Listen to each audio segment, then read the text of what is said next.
doktoresha, në rrasë që ju keni, a është ullur numri vajzave, apo në basë dhe për partnere që ato mund të tregojnë që janë prekur nga sëmundje seksualisht e transmetueshme? Tani, në gjithë spektrin e sëmundjeve seksualisht të transmetueshme janë disa sëmundje, ose më saktë janë disa infeksione që mund të marrim dhe pastaj që shkojnë dhe i themi sëmundje. Ajo çfarë ne hasim më shpesh si pjesë e ginekologëve është ndoshta testimi që ne bëjmë për shembull për HPV-n, që është Human Papilloma Virus, është një virus që ne jemi të kujdesshëm që ta testojmë shpeshherë për shkak të impaktit shumë të madh që ka te kanceri i qafës mitrës. Dhe ne këtë gjë e testojmë her pas here kur shohim paciente me një pap test jo normal, ose me ndryshime që na bëjnë të dyshojmë, ose me një ekzaminim tjetër që është siç është kolposkopia, dhe patjetër duhet marrë në konsiderat dhe testimi i këtij virusi që është HPV-ja. Ndërsa për pjesën e HIV-it, kur nuk kemi shenja konkrete, nuk është sepse HIV-i nuk është se manifeston shenja shumë të themi ginekologjike, ai manifeston shenja të përgjithshme në trup. Dhe ndoshta mjekët infeksionistë janë më në kontakt me pacientë të tillë.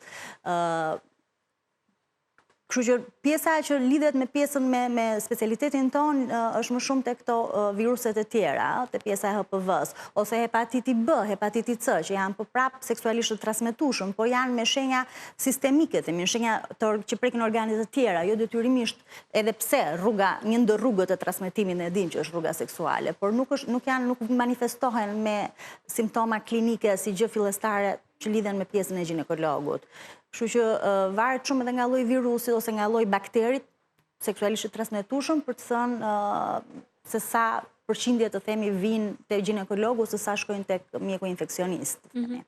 Doktor, sa i përket gjinisë mashkullore, meqense doktoresha tha që edhe ata bëjnë vizita, por jo aq sa një grua, një pyetje, dhe dyta, mënyra se si mund të shfaqen këto problematika tek ata, si mund ta dalloj një mashkull që ka një sëmundje seksualisht të transmetueshme?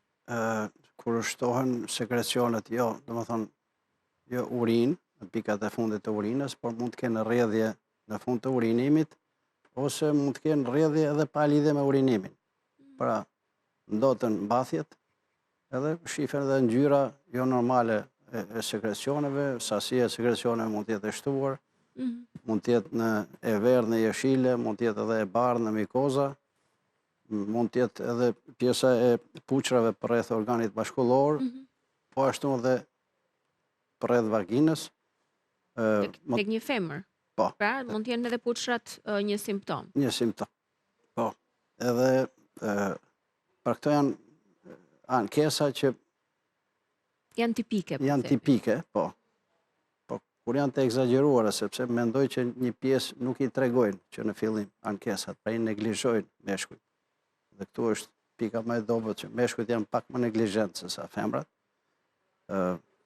Gjithsesi, nëse shkon, domethënë deri te këto simptoma që janë të dukshme te meshkujt, do të thotë që është stat shumë i avancuar, i mirëfillt të një sëmundje seksualisht transmetueshme.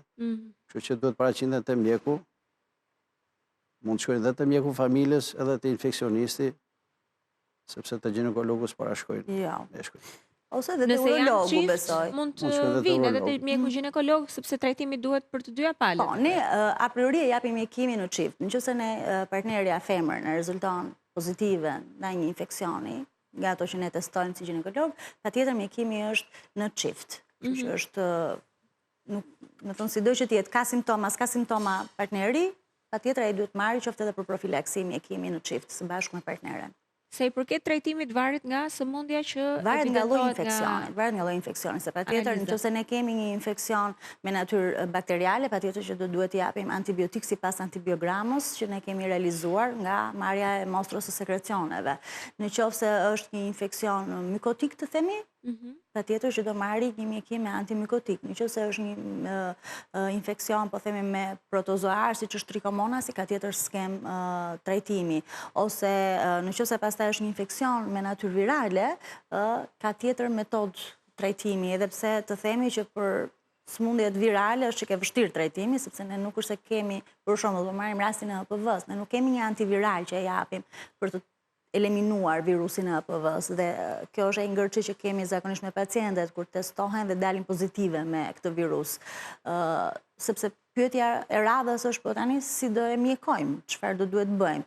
Kështu që kjo është një vështirësi që ne hasim në kuptimin sepse nuk kemi një mjekim specifik, nuk kemi një antiviral që ne japim këtë dhe ky virus u zhduk, por ne duhet bëjmë një përmirësim të imunitetit të kësaj paciente në mënyrë të tillë që vetë imuniteti i vetë pacientes ta eliminojë. Patjetër dhe duhet të trajtojmë edhe ato lezionet lokale që ne kemi parë, qafën e mitrës dhe në pjesën tjetër. Dhe patjetër dhe infeksionet bashkëshoqëruese, sepse është parë që një infeksion viral edhe HIV-i ose edhe HPV-ja bashkëshoqërohen me infeksionet e tjera bakteriale, të themi. Kështu që mund të kemi jo vetëm një lloj infeksioni në një moment të caktuar, por mund të kemi dy lloje nga dy mikroorganizma të ndryshëm, të themi. Kështu që duhen luftuar me metodat e veta secili njëkohësisht. Dhe përveç kontrollit vaginal që është një nga format marrja e sekrecioneve apo edhe vlerësimi i vetë ginekologut për atë çfarë shikon, ka një analizë tjetër dhe një kontroll tjetër që ndihmon për evidentimin e sëmundjeve seksualisht transmetueshme? Patjetër, janë analizat e gjakut që janë specifike, pastaj për llojet e sidomos për natyrat e infeksioneve virale, të themi që bëhen specifike për atë çfarë dyshohet. Infeksionet sekrecioneve tham, inspeksioni që ne bëjmë gjatë vizitës, sepse dhe doktori e tha që ne shohim lezione, mund të shohim pulçra, mund të shohim irritime të dukshme, mund të shohim ato lezionet ulcerative që themi që janë tipike për këto sëmundjet e tjera, siç është sifilizi, po themi, dhe pse për fat të mirë janë mendoj që nuk e di ndoshta doktori kam shumë eksperiencë, por unë nuk është se kam hasur. Në raste në shtim. Janë raste në shtim në fakt edhe sipas edicioneve informative dhe kronikave të ndryshme, sifilizi është goxha problematik vitet e fundit. Po, edhe sepse ka numër në rritje. Sepse ka disa etapa sifilizi. Pra, etapa e parë është zakonisht është një shenjë, domethënë të koka e organit mashkullor ose edhe të femrat, del një si puçër që nuk është e dhimbshme dhe shpeshherë neglizhohet. Quhet sifilizi primar. Pastaj që mund të kapi edhe përreth me limfonodë, quhet sifilizi sekondar, dhe është sifilizi terciar, kur prek inde dhe organe. Kalon në pjesë të brendshme të trupit. Prekja e neurosifili, po, prek deri te truri. Pra, bën përhapje të gjithë organizmit, edhe është në sifilizi terciar është më i vështirë në trajtim. Pra, fillon me një shenjë të dukshme, pavarësisht se nuk është e dhimbshme e bezdisshme për pacientin, dhe në rast se ai e neglizhon atë, mund të rrezikojë edhe jetën? Mund të rrezikojë edhe jetën, po kaloj deri te sifilizi terciar që tha. Pra, bëjnë deri te meningoencefalite, bëjnë edhe dëmtim të syrit nga neurosifilizi. Pra, dëmtojnë pamjen, shikimin. Mund dëmtojnë edhe endokardin, pra bëjnë endokardite. Bëjnë dhe miokardite, pra prekje të zemrës. Kështu që sifilizi duhet mjekohet që në stadin e parë. Është gjithmonë seksualisht e transmetueshme? Gjithmonë është seksualisht. Në asnjë mënyrë tjetër, apo jo?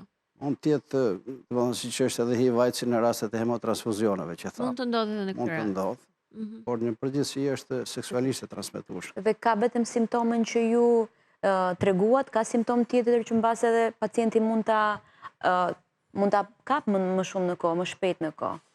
Zakonisht krijohen këto ulceracionet, nuk janë, domethënë, në një pamje tipike, si të një person të një tjetër, por gjithmonë ka një buton shankri, e themi ne, pra ka një diçka që është jashtë norme të organit. Që është e evidentueshme, lehtësisht që është e dukshme dhe s'duhet neglizhuar. Ju thoni që janë shtuar rastet me sifiliz në vend. Pra është një sëmundje seksualisht e transmetueshme që ka patur një rritje në shifra. Ka një rritje, nuk them realisht se sa është rritje, por që kemi rastet të shtrimeve dhe në spitalin infektiv të kësaj sëmundje.